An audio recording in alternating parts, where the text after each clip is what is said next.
Ini ayat sudah sangat masyhur, tetapi kita pelajari lagi biar lebih bisa mentadaburi. Tadabbur ayat-ayat Al-Quran itu bisa dikatakan tidak ada habisnya. Sehingga sejak 1400 tahun lebih Rasul menerima wahyu, makin lama kitab tafsir itu semakin banyak ragamnya. Semakin banyak ragamnya. Dimulai dari kitab tafsir yang ringkas, mungkin hanya 1 jilid, 2 jilid, sampai kitab tafsir yang puluhan jilid. Padahal yang dibahas juga hanya dalam jumlahnya, tidak banyak, 6.236 ayat. Tapi dari ayat-ayat yang jumlahnya terbatas, tetapi tadabbur dari ayat ini tidak ada habisnya. Untuk ayat ini kita ambilkan dari tafsir Karimir Rahman Syekh As-Sa'di. Beliau menjelaskan, wa idza ta'adzana rabbukum, dan ingatlah ketika Rabb kamu memberikan maklumat, u'allimu, yaitu maksudnya aku memberitahukan kepadamu, wa wa'ad, dan juga memberikan ancaman atau peringatan. Jadi ayat ini pertama Allah memberikan maklumat, pemberitahuan, sekaligus Allah memberikan ancaman. Kalau kalian bersyukur akan aku tambah nikmatku, tapi diancam. Tapi kalau sampai kalian kufur, azabku sangat pedih. Kemudian la in syakartum la azidannakum. Beliau menjelaskan min ni'ami, dari nikmat-nikmatku. Berarti maksudnya, dan jika kalian mensyukuri nikmatku, maka sungguh akan aku tambahkan nikmatku untukmu.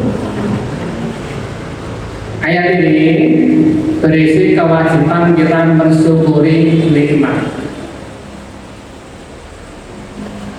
Mungkin kalau kita mendengar istilah nikmat, itu pikiran kita terlalu tinggi. Target kenikmatan dunia kita mungkin terlalu tinggi, karena kita hidup di lingkungan yang serba materialistis.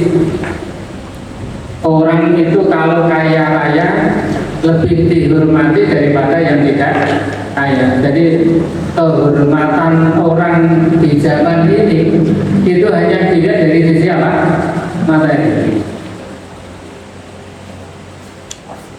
Padahal Rasulullah SAW memberikan satu petunjuk. Orang kalau sudah punya 3 nikmat yang disebutkan oleh Rasul, itu seakan-akan dunia itu sudah dikumpulkan untuk orang itu. Rasulullah bersabda, man asbaha minkum, barang siapa yang menjumpai pagi hari. Coba kita lihat yang keadaan kita tadi pagi.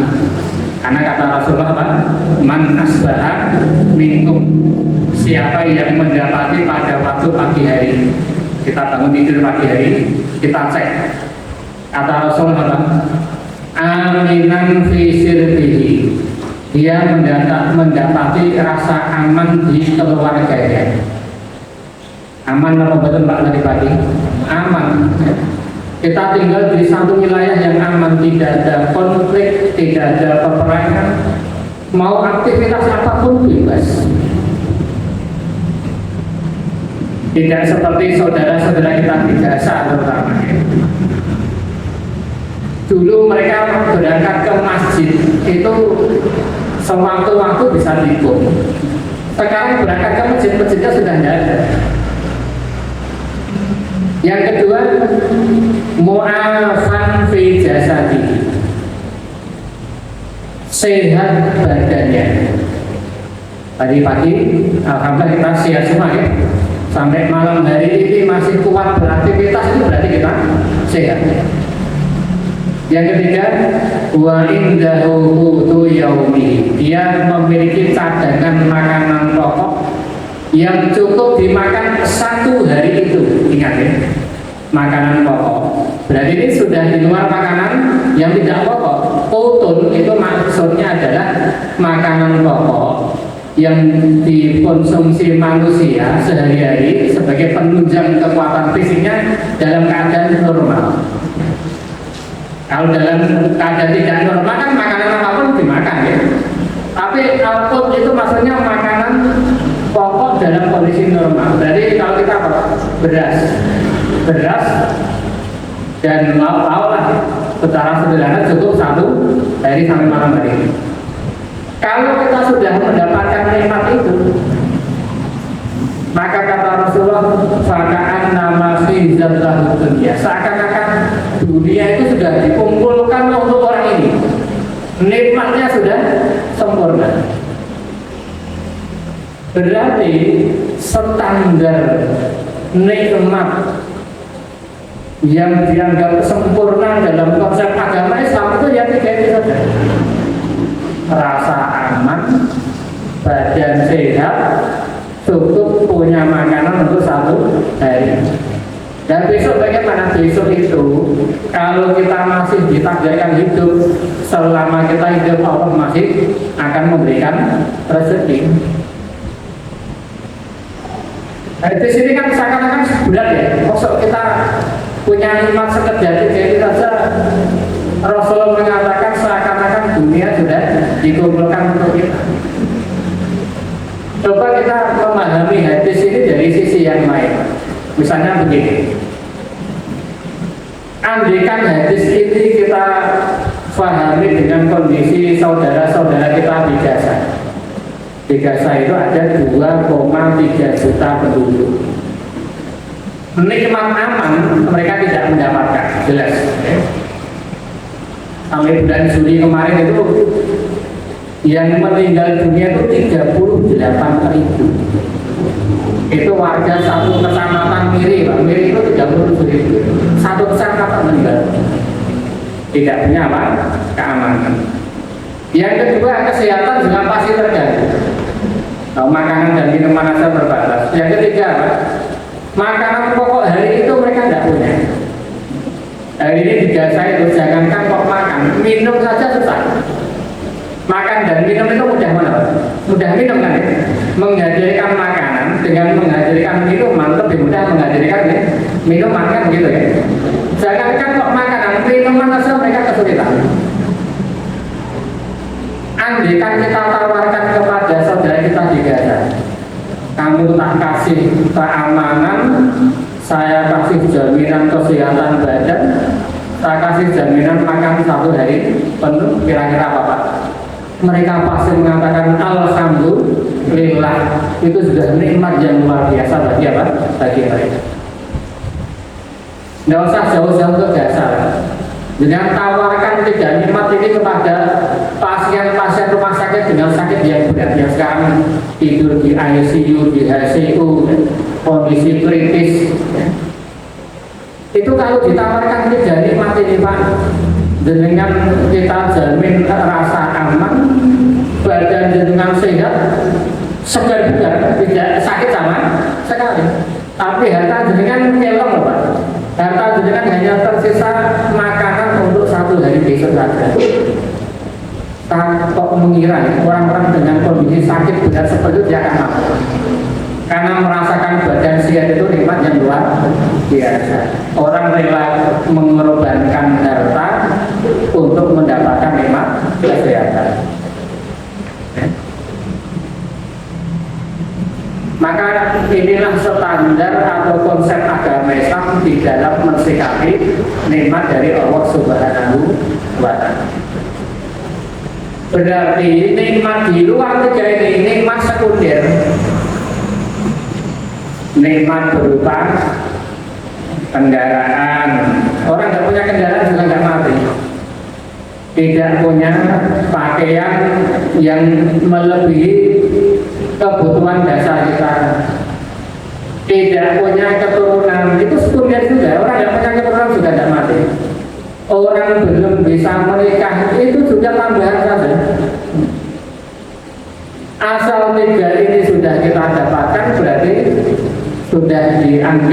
nikmat itu sudah disempurnakan oleh Allah Subhanahu wa Ta'ala. Kembali ke tadi, lain sakartu, jika kalian mau bersyukur. Sekarang bagaimana cara kita bersyukur? Cara bersyukur ada 3. Pertama, syukur dengan hati. Kedua, syukur dengan lisan. Ketiga, syukur dengan anggota badan. Syukur dengan hati caranya, hati mengakui bahwa nikmat yang kita terima semata-mata datangnya dari Allah Subhanahu wa Ta'ala. Sederhana yang mudah. Syukur dengan hati itu mudah. Hati kita mengakui nikmat yang kita terima semata-mata dari Allah. Jangan sampai seperti Korun. Korun itu ketika sudah kaya raya, maka dia mengatakan apa? Ola innama utituhu ala ilmin indi. Sesungguhnya aku diberikan harta kekayaan ini karena ilmu yang saya miliki. Saya itu cerdas, pintar berbisnis, pintar dagang. Bahasanya seperti itu, ya. Maka itu ucapan-ucapan mirip ucapannya Korun. Orang dagang itu kan banyak. Sebagian ada yang gagal, sebagian ada yang berhasil. Yang menjadikan dia berhasil siapa? Ya Allah Subhanahu wa Ta'ala. Orang beli datang ke tempat dagangan kita itu bukan kita yang mendatangkan kok. Enggak pernah nyuruh-nyuruh orang datang ya. Nah, kalau orang datang membeli barang dagangan kita itu yang mendatangkan siapa? Allah Subhanahu wa Ta'ala. Ini yang pertama. Yang kedua, syukur dengan lisan, dengan cara memuji Allah Subhanahu wa Ta'ala dengan segala bentuk pujian. Alhamdulillah, atau semua bentuk zikir-zikir yang memang sifatnya memuji Allah Subhanahu wa Ta'ala. Atau bisa disempurnakan dengan menceritakan nikmat kepada orang lain. Wa amma bi nikmati rabbika fahadits. Maka adapun terhadap nikmat yang kamu terima, ceritakanlah. Tapi ternyata para ulama membatasi cara mengamalkan ayat ini. Wa amma bi nikmati rabbika fahadits, itu tidak kemudian semua nikmat yang kita terima itu kita ceritakan kepada sembarang orang. Ini harus pilih-pilih. Misalnya begini, kalau kita ingin menceritakan nikmat dari Allah, biar yang lain juga merasa senang, juga bisa bersyukur kepada Allah, ceritakan hanya kepada orang yang insya Allah tidak hasad dengan nikmat yang kita terima. Kalau yang kita ceritakan ada potensi hasad, jangan diceritakan. Tetap harus pilih-pilih orang. Biasanya orang yang bebas hasad dengan nikmat yang kita terima itu siapa? Hanya tiga saja. Orang tua kita. Orang tua kalau lihat anaknya sukses kan pasti lebih suka. Yang kedua anak-anak kita. Yang ketiga istri atau suami kita. Di luar tiga ini tetap masih ada potensi hasad. Sekalipun saudara kandung. Sekalipun saudara kandung. Buktinya apa? Nabi Yusuf itu punya 12 saudara, 12 bersaudara kan? Itu 10-nya kecuali 1 Bunyamin. Mereka semua hasad kepada nikmat yang diterima Nabi Yusuf. Jadi sekedar cerita nikmat kepada saudara kandung itu sebetulnya sudah belum aman-aman kan? Tetap lihat kondisi. Termasuk juga jangan sampai menceritakan nikmat itu kepada orang yang setelah kita ceritain malah dia susah untuk bersyukur kepada Allah. Sebetulnya dia itu sudah bisa syukur, setelah kita cerita ternyata nikmat itu belum dia dapatkan. Jadi kan malah membandingkan. Ini syukur yang kedua dengan lisan. Yang ketiga, dan ini paling berat, syukur dengan anggota badan, yaitu dengan cara apa? setiap nikmat yang kita terima kita pergunakan untuk jalan ketaatan kepada Allah Subhanahu wa Ta'ala. Dan ini sangat berat. Syukur yang ketiga ini. Karena nanti di padang mahsyar Rasul mengatakan apa? La tazulu qadama abdi yaumal qiyamah hatta yus'al. Dua kaki hambaku di hari kiamat kata Allah tidak akan bisa bergeser. Jadi kita nanti tetap berdiri dalam posisi berdiri terus tidak pernah bisa bergeser sampai kita nanti ditanya dengan 4 pertanyaan. Apa itu? Dan 4-4-nya nikmat yang kita terima. Pertama, antum rihi fima afnah, tentang nikmat berupa umur digunakan untuk apa umur yang kita terima sejak balik sampai ajal. Ini kan berat ya. Padahal umur yang kita terima ini tidak mungkin 100% kita pakai untuk ketaatan kepada Allah Subhanahu wa Ta'ala. Tetap pasti ada maksiatnya. Nah, maka ini pentingnya kita memperbanyak tobat dan istighfar untuk menutupi apa? Kesalahan-kesalahan kita tadi. Yang kedua apa? Wa an ilmihi fima amila bihi. Tentang ilmunya, untungnya nanti yang ditanyakan ilmu kita ini bukan banyak sedikitnya. Karena Islam mengakui kemampuan seseorang berbeda-beda dalam memahami ilmu. Tetapi yang akan ditanyakan adalah tentang ilmunya, bagaimana dia mengamalkannya. Jadi pengamalan ilmu yang kita dapatkan. Dan ini kan sudah berat ya. Ilmu kita ini kan lebih banyak daripada amal kita. Tapi itu juga nikmat yang ditanyakan. Yang ketiga, wa an malihi, tentang hartanya. Nah, tentang harta ini yang ditanyakan buat min ainak tasabah wa fima anfaqah, dari mana kamu dapatkan dan kemana kamu belanjakan. Kalau nanti Allah menanyakan harta kita, yang ditanyakan dari mana kamu dapatkan, baca sarah hadis itu begini. Nanti jawaban kita hanya ada 2 saja. Ya. Handphone, nah sekarang pertama handphone dulu. Min ainak tasabah, dari mana kamu dapatkan? Jawaban kita hanya 2 saja. Halal atau haram. Sudah itu saja.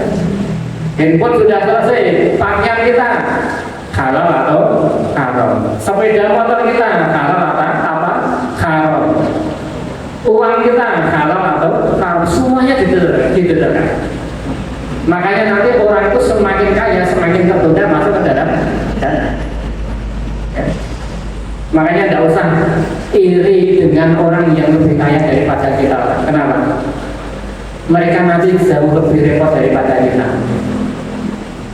Jangan juga iri kepada orang yang lebih kaya. Kenapa? Harta yang kita miliki saja nanti sudah sangat merepotkan kita di padang mahsyar. Ya, tidak usah kaya banget seperti kita saja. Itu sudah repotnya luar biasa. Itu baru satu pertanyaan. Yang kedua, kemana kamu belanjakan? Nanti jawaban kita hanya 2. Kemana kamu gunakan? Jawabannya hanya ada 2 pilihan. Untuk ketaatan atau untuk kemaksiatan. Udah itu saja. Makanya secara umum orang muslim ketika membelanjakan harta itu yang penting dia jangan sampai melakukan 2 pelanggaran. Kalau 2 pelanggaran itu kita hindari, insya Allah kita aman. Apa itu pelanggaran pertama? Jangan sampai harta kita pakai untuk sesuatu yang sifatnya tabdir. Tabdir itu pelakunya dinamakan mubadzir. Wala tubadzir tabdzira innal mubadzirina kanu ikhwanas sayatin. Mubadzir ini saya lihat penjelasan para ulama, ternyata pemahaman kita selama ini keliru. Selama ini kan dulu ketika masih kecil ya, makan tidak habis itu namanya mubazir, jadi saudaranya setan, makan habis saya saudaranya setan. Para ulama jelaskan begini, takdir itu maksudnya membelanjakan harta untuk perkara-perkara maksiat, perkara-perkara yang haram, itu takdir. Walaupun hanya 10.000 rupiah, tapi dipakai untuk main judi online itu 10.000 boleh, 20.000 juga bisa. Dan ternyata akun, begitu kita mendaftarnya lewat akun kita itu selamanya nggak bisa dihapus ya. Sewaktu-waktu orang yang mau judi lagi tinggal pakai lagi aja. Maka walaupun 10.000 rupiah, maka dia berdosa karena takdir. Ini yang pertama. Pelanggaran yang kedua, israf. Israf itu berlebihan. Wa kulu wasrobu wala tusrifu. Makan dan minumlah, tetapi jangan berlebihan. Makan dan minum kan halal ya.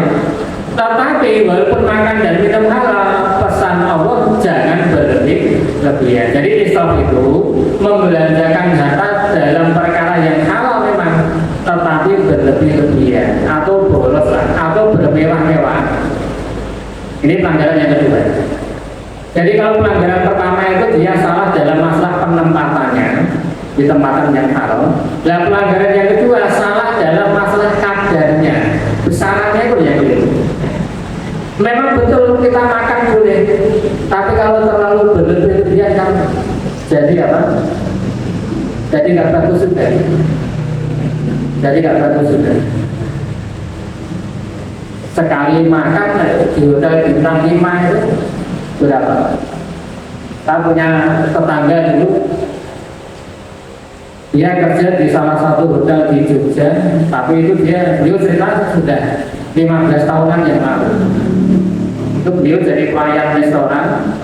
Itu satu orang itu biasanya habis 500.000 rupiah. Itu sekitar 15 tahun yang lalu. Sekarang mungkin ya 1.500.000 ya, sekali makan. Ada makanan pembuka, makanan inti, makanan penutup, makanan pencuci mulut, atau dalam hal apapun lah. Maka seorang muslim tidak boleh israf, berlebih-lebihan. Nah, masalah israf ini memang tetap bagaimanapun juga melihat kondisi keuangan masing-masing. Kadang-kadang bagi sebagian orang ini sudah derajat israf, tapi bagi orang lain mungkin dia punya kemampuan yang lebih apa? Mungkin belum israf. Tapi yang jelas memang tidak boleh berlebih-lebihan.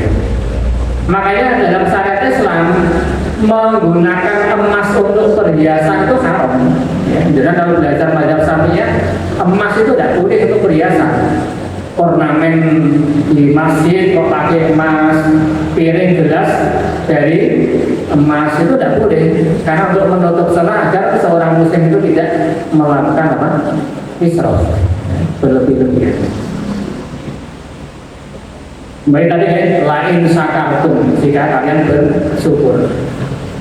Maka kalau kita sudah bisa bersyukuri nikmat la azidannakum, sungguh akan aku tambahkan nikmat untukmu. Nikmat ini ada dua yang akan ditambahkan Allah. Pertama ya nikmat jasmani, ya.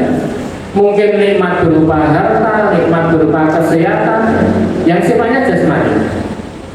Yang kedua, la azidannakum ini maksudnya adalah nikmat berupa ketaatan kepada Allah Subhanahu wa Ta'ala. Maka tafsir yang kedua, la in sakartum ala nikmati la azidannakum ala ta'ati. Jika kalian mau mensyukuri nikmatku, maka aku tambahkan nikmat berupa ketaatan kepadaku. Jadi semakin tinggi syukur kita, Allah akan menjadikan kita lebih semangat untuk berbuat taat kepada Allah Subhanahu wa Ta'ala. Ini bagian pertama ya.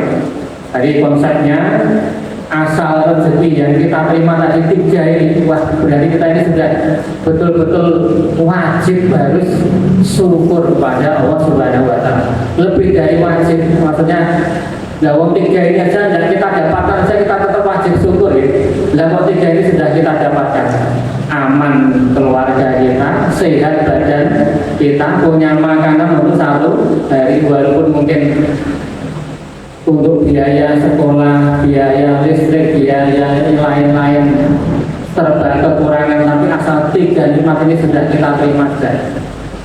Kata Rasul, fakaan nama khizat lahu dunia. Ini penting, apalagi kita hari ini mungkin hidup dalam kondisi di mana memang susah. Indonesia ini tampaknya kan kondisi ekonominya sedang nggak baik-baik saja, Pak. PHK semakin banyak. Di Jakarta itu hampir 1000% kenaikan PHK. 900 sekian persen, hampir 1000%. Sektor apapun menurun. Saya kemarin baca sebuah tulisan itu ada fenomena menarik. Di Indonesia itu harga semakin mahal, tapi di negara tetangga kita harga itu malah semakin murah. Nah, ini kan anomali. Kok bisa seperti itu?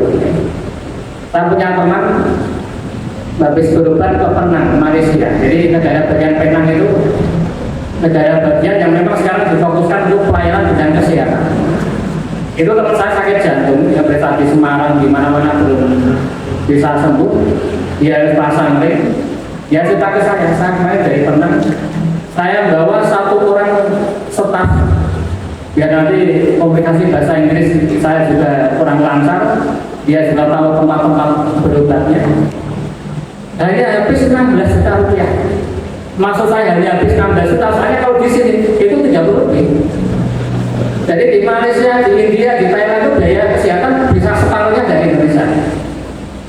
Itu pasang ring itu tidak usah opnam dan tidak harus di rumah sakit. Di klinik datang, tangani, selesai, ya istirahatnya di hotel, besok sudah pulang lagi ke sini. Bahkan dalam kasus tertentu saya baca di artikel itu, biaya di negara lain itu bisa sepertiganya dari biaya di Indonesia. Jadi memang biaya kesehatan di sini memang terlalu mahal. Harganya sudah seperti masyarakat. Ya kecuali kalau punya BPJS. Dan dalam kondisi serba kesulitan seperti ini, maka yang perlu kita tingkatkan ya tadi, syukur kita kepada Allah Subhanahu wa Ta'ala. Dalam Al-Quran itu ada banyak ayat yang menjelaskan tentang kunci-kunci untuk mendapatkan rezeki. Ternyata di dalam Quran itu setidaknya ada 6 kunci rezeki. Yang 5 itu wujudnya ibadah. Yang 1 itu wujudnya baru ikhtiar. 5 ibadah tapi membuka rezeki. Yang 1 baru ikhtiar. Apa itu yang 5 itu? Takwa. Wa may yattaqillaha yaj'al lahu makhraja wa yarzuqhu min haitsu la yahtasib. Barang siapa yang meningkatkan takwa, Allah kasih rezeki dari arah yang tidak disangka-sangka. Apalagi tawakal, pasrah pada Allah. Wa may yatawakkal 'ala Allahi fa huwa hasbuh. Barang siapa yang mau tawakal kepada Allah, Allah cukupkan seluruh keperluannya. Ketika sholat, wa'mur ahlaka bis-shalah wastabir 'alaiha la nas'aluka rizqa nahnu narzuquk. Ibnu Katsir dan Imam Qurtubi menjelaskan ayat ini berarti maksudnya Allah menggantikan sholat dengan rezeki. Berarti kalau sholat kita berkualitas, Allah akan melapangkan rezeki untuk kita. Niat kita tetap nawaikulnya, tetap lillahi ta'ala. Ini sebagai pendorong saja, penyemangat saja. Bahwa kalau sholat kita berkualitas, Allah akan melapangkan rezeki. Imam Ibnu Katsir mengatakan, idza aqamtas sholata ata Allah rizqa min haitsu la yahtasib. Jika kalian betul-betul menegakkan sholat, Allah akan kasih rezeki dari arah yang tidak disangka-sangka. Berapa? 3 ya. Keempat apa? Istighfar, memperbanyak istighfar. Dari apa? Surat Nuh. Ini dari Quran semua ya. Faqul tastaghfiru rabbakum innahu kana ghaffara yursilis samaa 'alaikum midrara wa yumdidukum bi amwalin wa banina wa yaj'al lakum jannatin wa yaj'al lakum anhar. Surat Nuh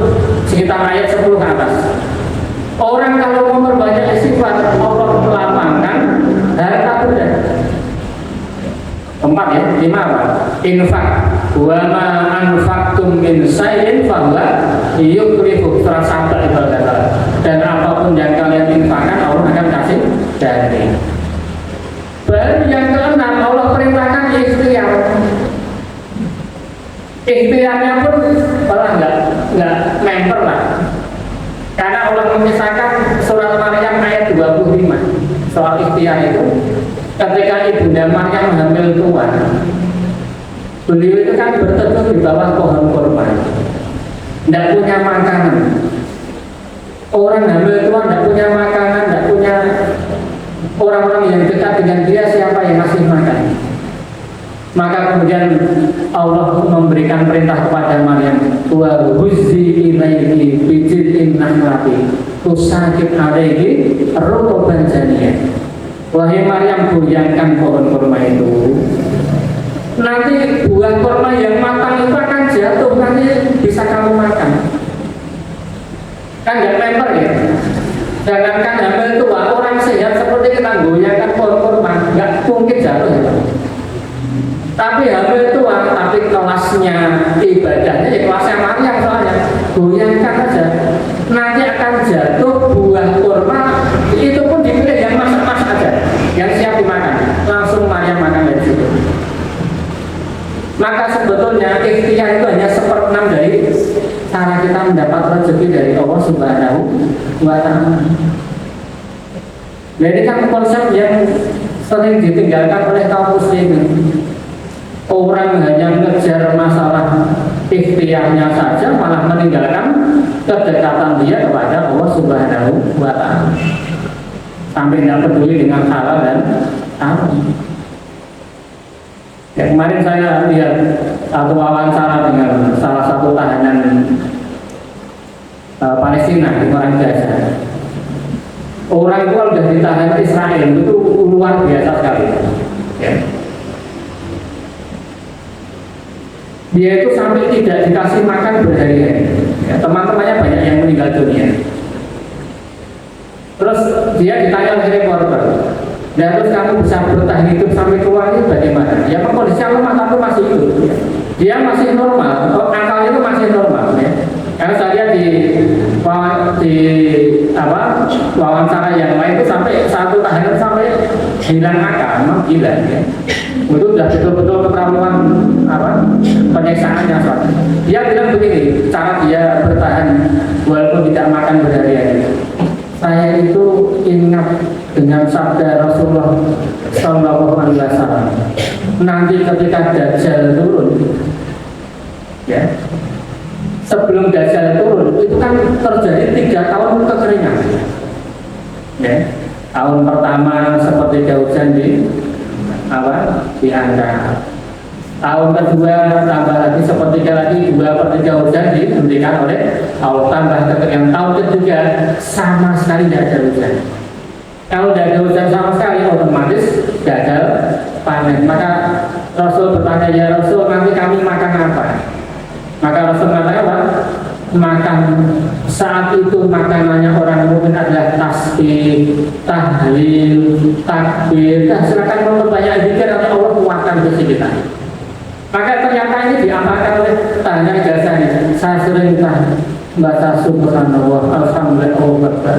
Dan ajaibnya beliau perutnya itu rasa lapar itu hilang. Ya. Ditambah beliau juga sering-sering berdoa kepada Allah, ya Allah tolong berikan kekuatan kepada saya. Ini kisah nyata hari ini. Karena yang namanya karomah itu sampai akhir, sampai hari kiamat tetap akan ada terus. Beda dengan mukjizat. Mukjizat itu hanya para nabi yang mendapatkan. Tapi karomah orang mukmin yang dalam kondisi betul-betul kepepet kondisinya, itu sangat mungkin dia akan mendapat karomah dari Allah Subhanahu wa Ta'ala. Ini ya. Kemudian yang kedua, wala in kafartum inna azabi lasyadid. Dan jika kalian kufur maka azabku sangat pedih. Berarti lawan dari syukur nikmat kufur nikmat. Nah sekarang apa standar seseorang di dikatakan kufur nikmat? Jawabannya sederhana. Di dalam tafsirnya dikatakan kufur itu didul iman. Berarti kufur nikmat juga lawan dari syukur nikmat. Maka orang kufur nikmat itu bisa karena hatinya tidak mengakui nikmat itu dari Allah. Ya, dia sombong, ini nikmat itu, kekayaan ini saya dapatkan karena saya pintar menjalankan. Atau orang kufur nikmat karena ucapan lisan, tidak mau bersyukur kepada Allah Subhanahu wa Ta'ala. Dan kufur nikmat yang paling sering yang jenis ketiga, kufur nikmat dengan anggota badan. Ya, kufur nikmat dengan anggota badan, yaitu apa? Menggunakan nikmat dari Allah Subhanahu wa Ta'ala dipakai untuk bermaksiat, ya, kepada Allah Subhanahu wa Ta'ala. Hari ini di Indonesia wah luar biasa soal perputaran harta itu, ya. Yang namanya korupsi dan seperti itu, yang namanya pembelajaran harta untuk perkara-perkara maksiat juga banyak sekali. Kalau hari ini kan ada satu kasus, ini saya cerita karena sudah terbuka, ya. Kalau tertutup ya tidak mungkin kita ceritakan. Ada satu pejabat itu sampai untuk apa? Berzina dengan wanita saja, itu sudah asistennya bilang sudah habis 3 miliar. Asistennya anggota DPRD. Saya punya teman itu, dia supir travel, mobil rentalan. Itu kalau dapat order pejabat luar kota, sedang dinas luar kota, itu kalau order teman saya itu ya semuanya mau diantar ke tempat-tempat maksiat seperti itu. Supaya lama-lama nggak tahan, ya. Namanya sudah orang Islam, lama-lama sudah bertentangan dengan nuraniannya, nomor-nomor itu ya apa? Ya blokir semuanya. Ya kita salah satu pejabat negara saya itu dari Papua, sekarang mau nyalon bupati di salah satu kabupaten, tapi itu dulu ya. Dan rata-rata seperti itu. Maka barang siapa yang menggunakan nikmat untuk maksiat kepada Allah Subhanahu wa Ta'ala, ya sudah, berarti dia kufur nikmat. Kemudian ancaman Allah, inna adabi lasadid, dan sungguh azabku sangat pedih. Azabku sangat pedih. Salah satu bentuk azab dari Allah bagi orang kufur nikmat apa? Allah akan mencabut nikmat itu dari kita. Nah, makanya begini, ada satu firman Allah Subhanahu wa Ta'ala yang sering disalahpahami, yaitu surat Ar-Ra'd ayat yang ke-11. Ayat ini biasanya dipakai untuk motivasi. Inna Allaha la yughayyiru ma biqaumin hatta yughayyiru ma bi anfusihim. Sesungguhnya Allah tidak akan merubah nasib suatu kaum sampai kaum itu mau merubah dirinya sendiri. Kan ini jadi motivasi, ya. Berarti kalau kita mau berubah ya kita harus merubah. Kalau kita tidak mau merubah, Allah tidak akan mungkin apa? Merubah nasib kita. Saya baca di 2 kitab tafsir, ternyata penjelasannya bertolak belakang dengan itu. Di dalam tafsir Imam Ibnu Katsir bukan seperti itu penjelasannya. Maksud ayat ini begini, ini saya jelaskan secara mundur, ya. Nanti saya bacakan tafsirnya. Maksud dari Allah tidak akan merubah kondisi satu kaum sampai kaum itu merubah dirinya sendiri. Maksudnya begini, kalau ada orang muslim, dia rajin beribadah, dia sholatnya rajin, ibadahnya rajin. Karena dia rajin ibadah, Allah berikan orang ini hayatan thayyibah, kehidupan yang baik, rezekinya baik, keluarganya baik, ya. Kemudian orang ini mapan dengan kondisi seperti itu, maka Allah tidak akan merubah kondisi yang mapan seperti ini sampai nanti orang ini merubah kondisinya sendiri. Apa itu? Kalau sampai orang ini merubah ketaatannya, dirubah dari maksiat, udah kayak tanto juga dicabut oleh Allah Subhanahu wa Ta'ala. Jadi maksudnya seperti itu. Kalau orang ini tidak merubah dirinya, dia tetap istiqomah taat terus, Allah tidak akan merubah apa? Kondisi hayatan thayyibah yang dijalani oleh orang muslim. Sebaliknya, kalau ada orang ahli maksiat, karena dia maksiat kan hidupnya sengsara, kan itu dari rumus ya. Wa man a'rada an dzikri fa inna lahu ma'isatan dzonka. Begitu seratus gambaran siapa yang berpaling dari peringatanku akan aku kasih dia kehidupan yang sempit. Kehidupan yang sempit itu bisa menimpa orang yang hartanya miliaran rupiah. Walaupun hartanya sebanyak apapun, kalau dia berpaling dari peringatan Allah, pasti kehidupannya sempit. Maka ahli maksiat ini tidak akan dirubah oleh Allah nasibnya sampai nanti dia mau berubah dari maksiat, dia tobat jadi orang yang taat. Dan begitu dia mau taat, Allah rubah nasibnya dari kehidupan yang didonkan dirubah dari khayalan thayyibah. Jadi cara merubah nasib kita itu dengan cara kita tetap istiqomah taat kepada Allah Subhanahu wa Ta'ala. Jadi ini bukan sebagaimana kata-kata motivator, seakan-akan Allah tergantung dengan ikhtiar kita.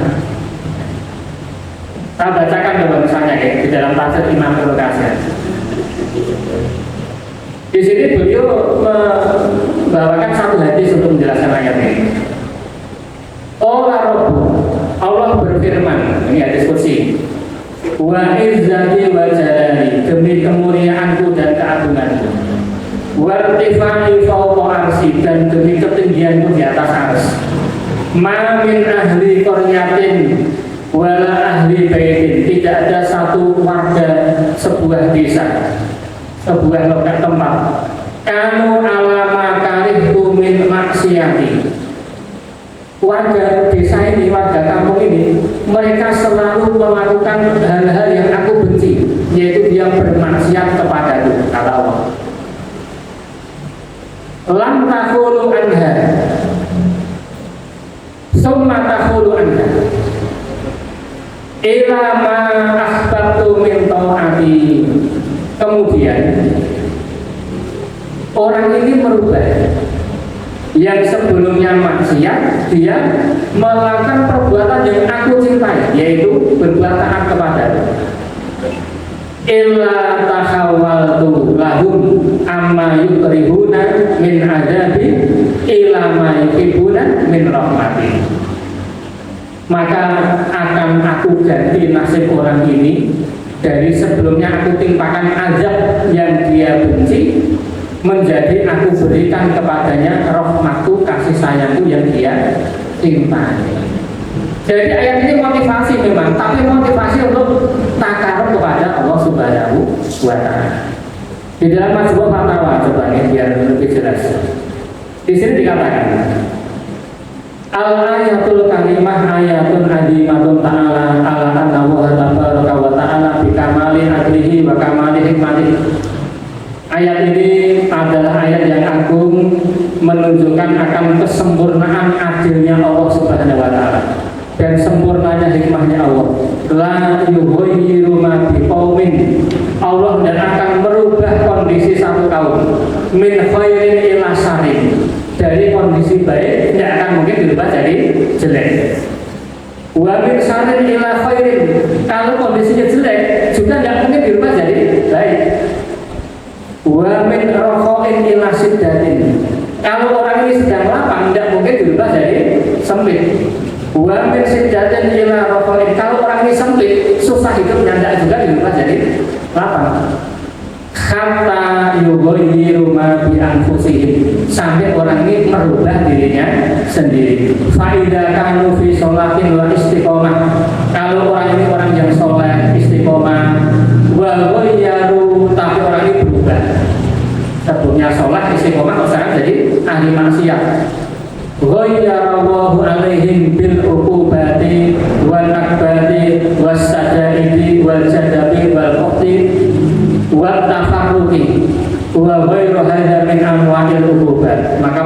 orang ini merubah dari taat jadi maksiat, kata Allah, maka Allah rubah untuk mereka yang sebelumnya nikmat bil uqubah, Allah kasih hukuman, wan nakbah, Allah kasih bencana, wasadaid, Allah kasih kondisi-kondisi yang berat, wal jadabi wal qahti, Allah kasih kekeringan, wal tafarruq, Allah kasih perpecahan. Sebelumnya mungkin keluarganya, lingkungannya baik-baik, jadi malah apa?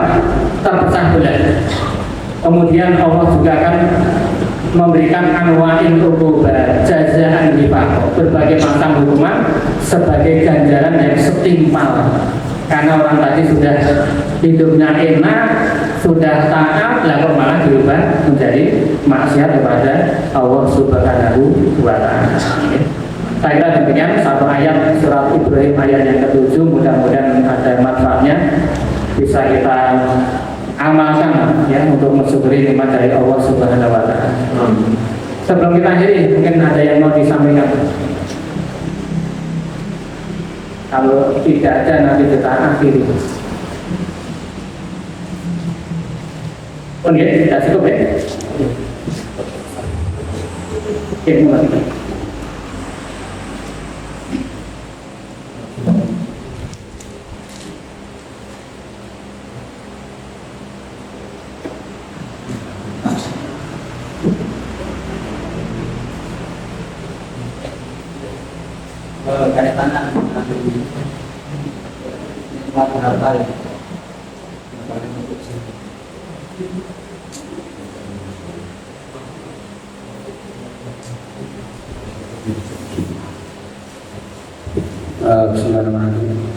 Kaitannya dengan nikmat harta. Dalam agama Islam itu banyak dalil-dalil yang memberikan maklumat atau peringatan pada orang yang punya harta. Termasuk juga hadis tentang Abdurrahman bin Auf yang masuk surga dengan perangkat. Yang saya tanyakan, pada harta ini kan sumber dakwah itu kan berharta, dan dia juga perlu harta dan jiwa. Ada lagi kisah tentang Imam Abu Hanifah yang mengatakan, yang bertemu dengan orang kafir yang mengatakan bahwa dunia itu penjara bagi umat, bagi orang Islam dan juga bagi orang kafir. Menyikapi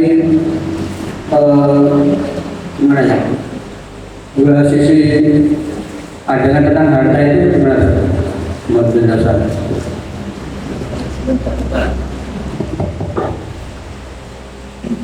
Berkaitan dengan masalah harta, yang tercela itu bukan hartanya. Mari saya baca tafsir sehingga saya apa itu? Alhaakumut takasur hatta zurtumul maqabir. Sehingga saya ketika baca tafsir itu, di situ dikatakan bahwa yang dicela adalah dari sisi khirsihi, fi khirsihi wa ta'atomai, dari sisi ambisi yang berlebih-lebihan dan dari sisi ketamakan untuk mendapatkan dunia. Ya. Kalau soal kaya dan miskin itu memang sudah anugerah dari Allah Subhanahu wa Ta'ala. Jadi yang tercela bukan kekayaannya. 10 sahabat yang dijamin masuk surga itu orang-orang kaya.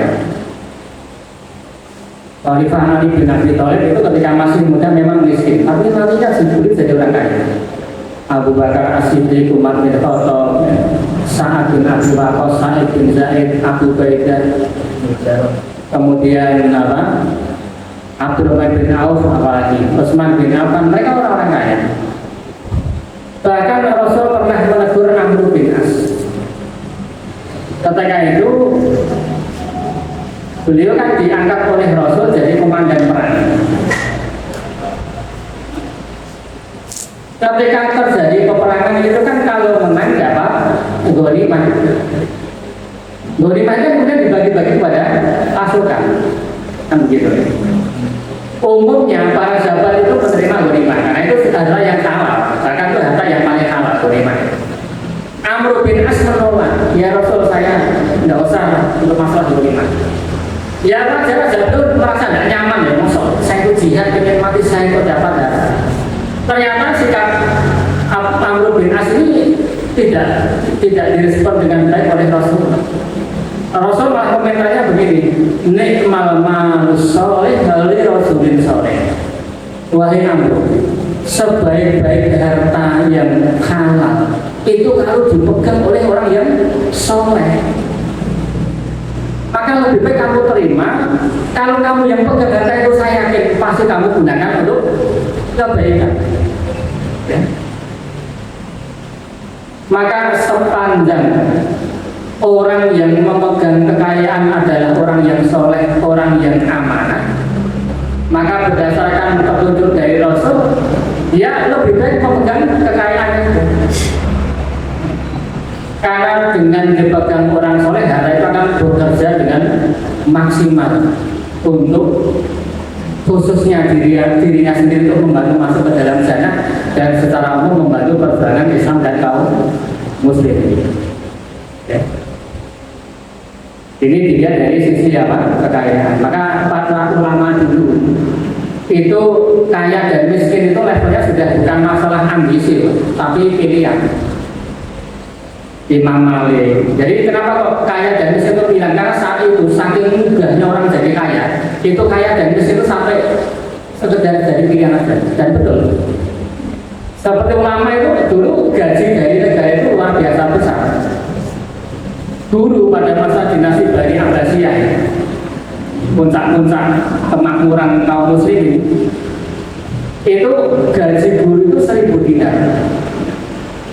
Dengan standar guru paling rendah, 1 dinar itu hari ini kan harga emas naik terus ya.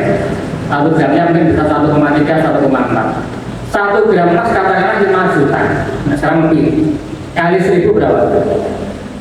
5 juta kali 1.000, 5 miliar dalam 1 tahun guru dengan golongan terendah. Guru dengan spesialisasi tertentu nanti 2.000 dinar, berarti 10 miliar. Orang yang betul-betul berspesialisasi dan lagi ahli fikih, ahli hadis, nanti lipat ganda 2 kali lagi, 4.000 dinar, berapa? 20 miliar. Bahkan pada masa Imam Khalifah Harun Ar-Rasyid itu lebih gila lagi. Setiap karya tulis itu ditimbang, terus dikasih imbalan emas seberat buku yang ditulis itu. Jadi saat itu kekayaan luar biasa sampai kaya dan miskin itu pilihan. Maka Imam Malik sendiri itu beliau memilih jadi orang kaya. Pertimbangan beliau, saya harus berpenampilan baik agar orang memuliakan ilmu. Karena beliau mengantisipasi kadang orang itu melihat ahli ilmu itu sudah dilihat dari pernak-pernik dunianya. Beliau tidak ingin ilmu diremehkan gara-gara yang menyampaikan penampilannya apa saja. Sehingga bajunya Imam Malik itu bisa dikatakan sangat mahal, karpetnya itu sangat mahal ya. Jadi Imam Malik memang penampilannya apa ya, memang luar biasa ya. Imam Abu Hanifah juga kaya, tapi seperti Imam Ahmad, Imam Syafi'i itu memilih berpenampilan biasa-biasa saja. Jadi yang dipermasalahkan bukan masalah kekayaan, karena ini memang murni anugerah dari Allah Subhanahu wa Ta'ala. Tapi yang penting orang yang mengemban amanah itu dia mendapatkan kekayaan, dia harus amanah. Kalau dalam tafsir surat Al-Ma'un itu minimal orang kaya, standar minimal paling jelek dia harus amanah dengan kekayaannya adalah dia wajib mengeluarkan zakat. Itu standar minimal. Walaupun kalau hanya zakat ya terlalu sedikit lah, zakat itu hanya 2,5%. Jadi seperti itu ya. Apalagi hari ini Islam sangat membutuhkan membutuhkan banyak biaya. Namanya dakwah itu butuh biaya banyak, apalagi jihad fisabilillah. Ada lagi yang lain? Cukup ya? Baik, kita akhiri untuk pertemuan malam hari ini. Alhamdulillahirobbilalamin. Maka saya kembalikan pada pembahasan. Assalamualaikum warahmatullahi wabarakatuh.